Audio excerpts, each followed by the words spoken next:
Hello అండి, నమస్తే. ఇప్పుడు మాట్లాడేటువంటి టాపిక్ ఏంటంటే, డొనాల్డ్ ట్రంప్ అమెరికాకి రెండోసారి ప్రెసిడెంట్ అయిన దగ్గర నుంచి ప్రపంచ ఎకానమీని, ప్రపంచంలో ఎమర్జింగ్ దేశాన్ని, ప్రపంచంలో అమెరికాకి అగెనెస్ట్గా ఉండేటువంటి దేశాన్ని ఎలా దెబ్బకొట్టాలి అండ్ ప్రపంచ ఎకానమీని మరీ ముఖ్యంగా గ్లోబల్ సప్లై చైన్ని ఎలా డిజరప్ట్ చేయాలా, తద్వారా అమెరికన్ ఎకానమీని ఎలా స్ట్రెంగ్తెన్ చేసుకోవాలనే ఒక దుర్మార్గమైన ఆలోచన తప్ప ప్రపంచంలో ఏ ఒక్క దేశాన్ని కూడా ప్రశాంతంగా ఉంచే పని, మరీ ముఖ్యంగా టారిఫ్ రూపంలో చేసే పని డొనాల్డ్ ట్రంప్ అయితే చేయట్లేదు. రీసెంట్గా అమెరికన్ సెనేట్ గత మార్చిలోనే రావాల్సినటువంటి ఒక బిల్ ఏంటంటే, ఏదైతే ఉందో 500% ఆఫ్ టారిఫ్స్ ఎవరైతే రష్యాతో ట్రేడ్ చేస్తారో ఆ దేశాల మీద ఆ దేశాలకు సంబంధించినటువంటి ఎక్స్పోర్ట్స్ ఏవైతే అమెరికాకి వెళ్తాయో ఆ గూడ్స్ మీద 500% టారిఫ్ విధించి రష్యాతో వ్యాపార సంబంధాన్ని ఏ దేశం అయితే చేస్తుందో ఆ దేశాలన్నీ తెగొట్టుకునే ప్రయత్నం చేయాలి. అలా చేయని పక్షంలో ఏ దేశాలు అయితే రష్యాతో వ్యాపారం చేసుకుంటాయో ఆ దేశానికి సంబంధించినటువంటి ఎక్స్పోర్ట్స్ ఏవైతే అమెరికాకు వస్తాయో వాటి మీద 500% టారిఫ్స్ వేసి గ్లోబల్ లెవెల్లో రష్యాని ఐసోలేట్ చేసి రష్యా యుక్రెయిన్ మీద యుద్ధ తీవ్రతను తగ్గించి రష్యాని కంప్లీట్గా రిసోర్సెస్ పరంగా ఇబ్బంది పెట్టే ప్రయత్నం చేయాలని ఒక నిర్ణయానికి వచ్చినటువంటి అమెరికా, మరి ముఖ్యంగా Donald Trump and American senate ఒక బిల్ని అయితే ప్రపోజ్ చేశారు. ఆ బిల్ ఆగస్ట్ నుంచి అయితే ఇంప్లిమెంటేషన్లోకి రాబోతుంది. సో ఈ బిల్ ఇంప్లిమెంటేషన్లోకి వస్తే రెండు దేశాలు చాలా ప్రధానంగా ఇబ్బంది పడేదానికి ఆస్కారం ఉంది. ఒకటి Russia, second India. So India and Russia together Russia నుంచి దగ్గరగా 70% of the crude oil import చేసుకుంటున్నారు. సో ఈ 70% of the crude oil import చేసుకోవడం వల్ల రష్యాకి కొంచెం రిసోర్సెస్ పరంగా ఫ్లెక్సిబిలిటీ రావడం వల్ల రష్యా ఏదైతే యుక్రెయిన్ మీద చేస్తున్నటువంటి యుద్ధం ఏదైతే ఉందో ఈ యుద్ధ తీవ్రతలో వాళ్ళ రిసోర్సెస్ పరంగా కొంత ఫ్లెక్సిబిలిటీ ఉండటం వల్ల ఆ యుద్ధాన్ని కంటిన్యూగా ముందుకు తీసుకెళ్లే ప్రయత్నం చేస్తున్నారు. ఇన్స్పైట్ అమెరికా రష్యా మీద శాంక్షన్స్ విధించినప్పటికీ. అయితే ఈ క్రమంలో ఇప్పుడు ఈ పర్టికులర్ 500% టారిఫ్ని కానీ ఆగస్ట్ నుంచి ఇంప్లిమెంటేషన్లో తీసుకురాగలిగితే మాత్రం డెఫినెట్గా ఇండియాకు సంబంధించినటువంటి ఎక్స్పోర్ట్స్ ఏవైతే అమెరికాకి వెళ్తాయో, ఫార్మాస్యూటికల్స్ అవనివ్వండి, ఐటీ సెక్టర్కి సంబంధించినవ్వండి, లేకపోతే టెక్స్టైల్స్ అవనివ్వండి, ఇవి ప్రధానంగా అమెరికాకి పెద్ద మొత్తంలో వెళ్ళేటువంటి ఎక్స్పోర్ట్స్ ఇండియా నుంచి. ఇవన్నీ చాలా పెద్ద మొత్తంలో ఎక్స్పోర్ట్స్ ఇండియా నుంచి యుఎస్ఏకి తగ్గిపోతే చాలా పెద్ద మొత్తంలో డొమెస్టికల్లీ చాలా పెద్ద మొత్తంలో అన్ఎంప్లాయ్మెంట్ క్రైసిస్ ఏర్పడేదానికి ఆస్కారం ఉంది. అండ్ ఎక్స్పోర్ట్స్ తగ్గిపోవడం వల్ల బ్యాలెన్స్ ఆఫ్ పేమెంట్ మరి ముఖ్యంగా కరెంట్ అకౌంట్ డెఫిసిట్ ఏర్పడేదానికి ఆస్కారం ఉంది. సో ఈ రెండింటిని ఎలా అడ్రస్ చేస్తారనేది మాత్రం ఇప్పటికైతే అర్థం కాని పరిస్థితి. అండ్ నిన్న ఎక్స్టర్నల్ అఫేర్స్ మినిస్టర్ జయశంకర్ అమెరికాలో క్వాడ్ మీటింగ్కి వెళ్ళారు. ఆయన మాట్లాడుతూ ఖచ్చితంగా ఈ రష్యాకు సంబంధించినటువంటి అంశం ఏదైతే ఉందో ఇది యుఎస్ఏ ప్రభుత్వం ముందు డిస్కస్ చేసేదానికి ప్రయత్నం చేస్తానని చెప్పేటువంటి ప్రయత్నం అయితే చేశారు.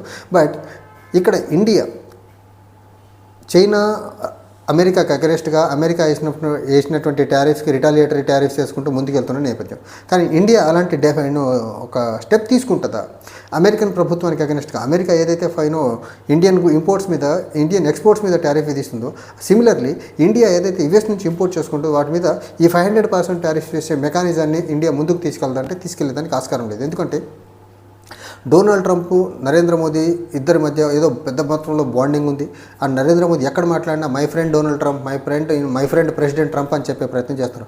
నిజంగా డొనాల్డ్ ట్రంప్కి నరేంద్ర మోదీ మధ్య అంత సఖ్యత, అంత ఫ్రెండ్షిప్ ఉంటే అమెరికా నిజంగా ఇండియా యొక్క మేలు కోరుకునే దేశం అయితే రష్యా దగ్గర తక్కువ ధరకి పెద్ద మొత్తంలో ఆయిల్ని ఇంపోర్ట్ చేసుకుంటూ ఇండియా కొంచెం లబ్ధి చేకూరే ప్రయత్నం చేస్తూ ఉంటే దాని మీద దెబ్బ కొట్టే ప్రయత్నం ఎందుకు చేస్తున్నట్టు Donald Trump and America? Indian యొక్క ఎకనమిక్ ఇంట్రెస్ట్ల మీద దెబ్బ కొట్టేటువంటి డొనాల్డ్ ట్రంప్ని, అమెరికాని నరేంద్ర మోదీ ఫ్రెండ్ అని ఏ రకంగా అంటాడు? అంటే నరేంద్ర మోదీ దేశ అవసరాల కోసం కాకుండా అమెరికా అవసరాల కోసం పనిచేస్తున్నాడా?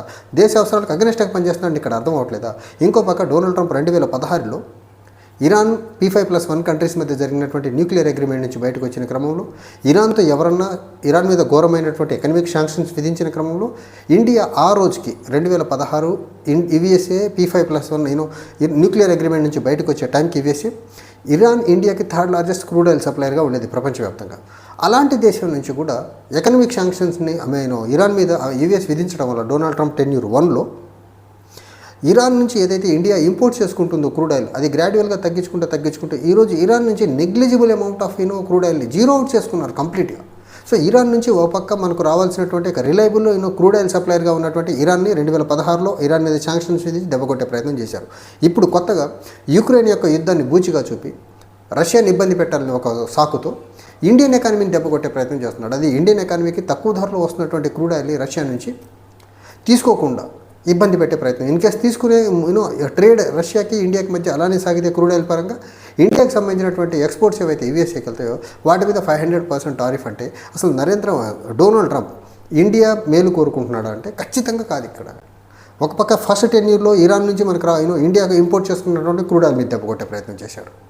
ఇప్పుడేమో సెకండ్ 10 yearsలోనేమో ఫస్ట్ ఆల్రెడీ టారిఫ్స్ ఇండియాకి సంబంధించినటువంటి ఎక్స్పోర్ట్స్ మీద టారిఫ్ వేశారు. ఇప్పుడు ఇండియా అమెరికా మధ్య ట్రేడ్ అగ్రిమెంట్ కుదరబోతుంది. ఆ ట్రేడ్ అగ్రిమెంట్ డెఫినెట్గా అమెరికాకి ఫేవర్గా రాబోతుంది.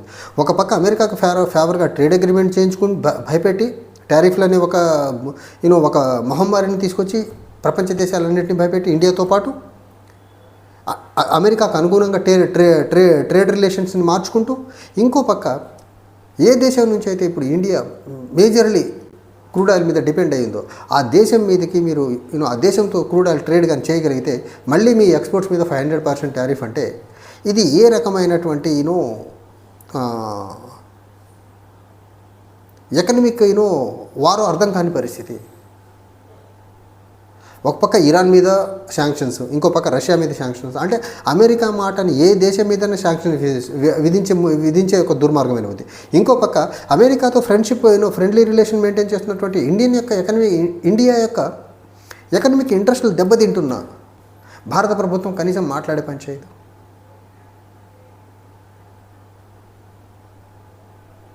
ఇప్పుడు ఖచ్చితంగా ఇప్పుడు రాబోయే రోజుల్లో ఈ బిల్ కానీ రేపు ఆగస్టు నుంచి ఇంప్లిమెంటేషన్లోకి రాగలిగితే ఆల్రెడీ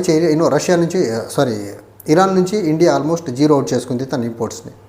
ఇప్పుడు రష్యా నుంచి కూడా అమెరికన్ యొక్క టారిఫ్కి 500% టారిఫ్లకు భయపడి ఇండియా రష్యా నుంచి క్రూడ్ ఆయిల్ ఇంపోర్ట్స్ కానీ తగ్గించుకోగలిగితే ఇండియాలో అన్ఎంప్లాయ్మెంట్ పీక్స్కి వెళ్ళేదానికి ఆస్కారం ఉంది. ఇండియాలో అన్ఎంప్లాయ్మెంట్ ఇంకా పెరిగేదానికి ఆస్కారం ఉంది.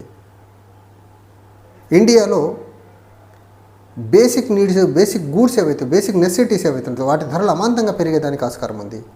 ఓవరాల్గా ఇండియన్ ఎకానమీ మొత్తం క్రిపుల్ అయ్యేదానికి ఆస్కారం ఉంది. ఎందుకంటే India 80% of the energy needs మొత్తం తన ఇంపోర్ట్స్ మీద డిపెండ్ అయ్యి నడుస్తున్నటువంటి కంట్రీ మంది, మరి ముఖ్యంగా క్రూడ్ ఆయిల్ పాయింట్ ఆఫ్ వ్యూలో.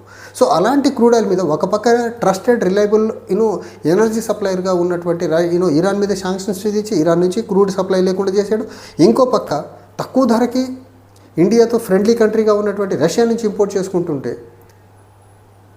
దాని మీద దెబ్బ కొట్టి ఇండియన్ ఎకానమీని చాలా పెద్ద మొత్తంలో చావు దెబ్బ కొట్టేదానికి డొనాల్డ్ ట్రంప్ అయితే చాలా క్లియర్గా ఫిక్స్ అయి ఉన్నాడని మాత్రం చాలా క్లియర్గా అర్థమవుతుంది. అండ్ దీనికి సంబంధించి నరేంద్ర మోదీ ప్రభుత్వం జయశంకర్ అయితే యుఎస్ ముందు ఈ ప్రపోజల్ ఈ పర్టికులర్ అంశం డిస్కస్ చేసే ప్రయత్నం చేస్తున్నారని చెప్తున్నారు. కానీ దానికి యుఎస్ఏ ఎంతవరకు ఈల్డ్ అయితే చెప్పేదానికి ఆస్కారం లేదు. అంటే అమెరికా యొక్క వింత వాదన ఏంటంటే రష్యా యుక్రెయిన్ల మధ్య యుద్ధం జరుగుతూ ఉంటే China as well as India ఈ రెండు దేశాలు రష్యా దగ్గర క్రూడ్ ఆయిల్ కొని యుక్రెయిన్ మీద యుద్ధానికి రష్యాని ఉసిగొలుపుతున్నాయి, లేకపోతే రష్యా యుక్రెయిన్కి యుద్ధంలో సపోర్ట్ చేయట్లేదు అని చెప్పి ఒక వింత వాదనని తీసుకొచ్చే ప్రయత్నం చేస్తున్నారు వీళ్ళు. Ukraine as well as Russia మధ్య యుద్ధం జరిగితే దానికి ఇండియాకు చైనాకు సంబంధం ఏంటి? చైనా యుద్ధ సామాగ్రి, చైనాను ఇండియా రెండు కలిసి రష్యాని యుక్రెయిన్ మీద ఎగదోయట్లేదు కదా, డిఫెన్స్ సప్లైస్ ఇవ్వట్లేదు కదా, యుద్ధం చేయట్లేదు కదా. ఈ రోజు ఉన్నటువంటి సర్కమ్స్టాన్సెస్లో అక్కడ రష్యా మీద ఉన్నటువంటి శాంక్షన్స్ ఏవైతే ఉన్నాయో ఆ శాంక్షన్స్ వల్ల ఏ దేశం కూడా రష్యాతో ట్రేడ్ చేయని పక్షంలో సో ఇండియాకి తక్కువ ధరకు ఆయిల్ వస్తుందని కొనుక్కుంటుంది, చైనా కూడా అలానే కొనుక్కుంటుంది. అయితే తక్కువ ధరలకు ఆయిల్ కొనుక్కోవడం కూడా అమెరికాకి ఇష్టం లేకపోతే ఎలా? ఇన్కేస్ కొనుక్కుంటే 500% టారిఫ్ అంటే ఎలా? సో డొనాల్డ్ ట్రంప్ ఎజెండా చాలా చాలా క్లియర్గా ఉంది. ప్రపంచంలో ఏ అంశమైనా సరే అమెరికా యొక్క ఎకానమీకి, అమెరికన్ యొక్క ఎకనమిక్ ఇంట్రెస్ట్లకు అనుగుణంగా మార్చుకునే ప్రయత్నంలో ఉన్న నెంబర్ 1. అండ్ నెంబర్ 2, ఇప్పుడు మై ఫ్రెండ్ ప్రెసిడెంట్ ట్రంప్ అని చెప్పేటువంటి నరేంద్ర మోదీ ఇండియా పాకిస్తాన్ల మధ్య సీజ్ ఫైర్ గురించి ఆయన 16-17 సార్లు ఒక నెలన్నర కాలంలో నా వల్లే సీజ్ ఫైర్ వచ్చిందని రకరకాలుగా మాట్లాడిన భారత ప్రభుత్వం దానికి కౌంటర్ చేసే ప్రయత్నం చేయలేదు. ఈ క్రమంలో ఈ పర్టికులర్ అంశంలో కూడా ఇప్పుడు రష్యాతో క్రూడ్ ఆయిల్ ట్రేడ్ కానీ కొనసాగలిగితే దాని మీద 500% టారిఫ్ ఇండియన్ గూడ్స్ ఏదైతే అమెరికాకి వెళ్తే వాటి మీద విధించే క్రమంలో కూడా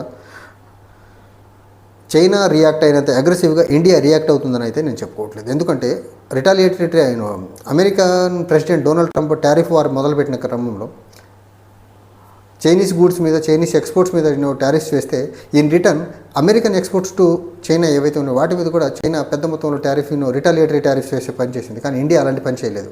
సో ఇండియా ఖచ్చితంగా, మరీ ముఖ్యంగా Narendra Modi leadership in India డెఫినెట్గా అమెరికన్ యొక్క ప్రెషర్కి, లేకపోతే అమెరికన్ యొక్క ఇంట్రెస్ట్ల కోసం పనిచేస్తుంది తప్ప ఇక్కడ భారతదేశం యొక్క ఇంట్రెస్ట్ల కోసం పనిచేస్తుందని అయితే చాలా ఎక్కడ అనిపించే అవకాశం అయితే కనపడట్లేదు.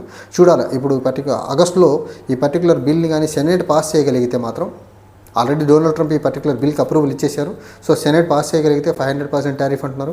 500% టారిఫ్ ఇంప్లిమెంటేషన్లోకి వచ్చిన తర్వాత అమెరికాను ధిక్కరించి, అమెరికాతో జరిగేటువంటి కొద్దిపాటి ట్రేడ్ నష్టాన్ని భరించి ఇండియా తక్కువ ధరకి క్రూడ్ ఆయిల్ రష్యా నుంచి కొంటుందా, లేకపోతే అమెరికాకు ఒత్తిడికి తలొగ్గి అమెరికా ఇరాన్ని ఎలాగైతే ఎనర్జీ పార్ట్నర్గా రిలయబుల్ ఎనర్జీ పార్ట్నర్గా ఉండేటువంటి ఇరాన్ని దూరం చేసుకున్నట్టు రష్యాని కూడా దూరం చేసుకుంటుందో చూడాలి.